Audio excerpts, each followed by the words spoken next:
今日同大家分享一件壽山石裏面嘅都城坑石，題材係金玉滿堂。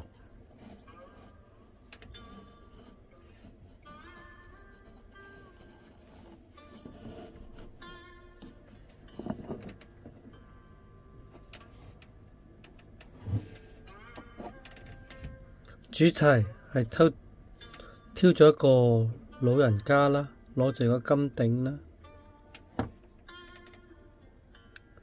有金錢啦，諸如此類啦，有啲細蚊仔喺度玩啊嬉戲咁嘅狀態啦。後面一條白色做巧色咯，做巧色。呢件石呢，其實早期已經賣咗俾客人嘅。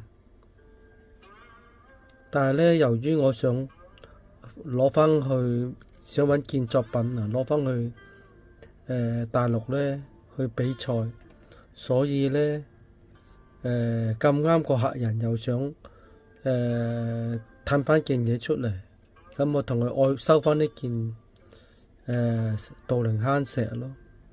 因為當其時我突然間想參賽咧，嚟唔切做，同埋未必有咁靚嘅石頭。參賽梗係揾嚿靚嘅石頭啊！呢嚿好靚，係啊，成件道靈坑都係透嘅，有朱砂洞啦，有朱砂洞。其實一部分呢係帶桃花嘅，你睇下，桃花相當靚嘅石頭，同埋色彩斑斕啦呢，巧色嗰時做巧色巧得好好咯，所以同客人收翻攞去比賽咯。比賽完之後，呢件作品得咗金獎咯，所以就留到而家咯。當其時有人出過價㗎，不過嗰陣時就唔想賣咯，就係咁。以前淨係簽個名嘅，就石明2個字，題材都冇寫嘅，好早期嘅作品，真係好早期嘅作品。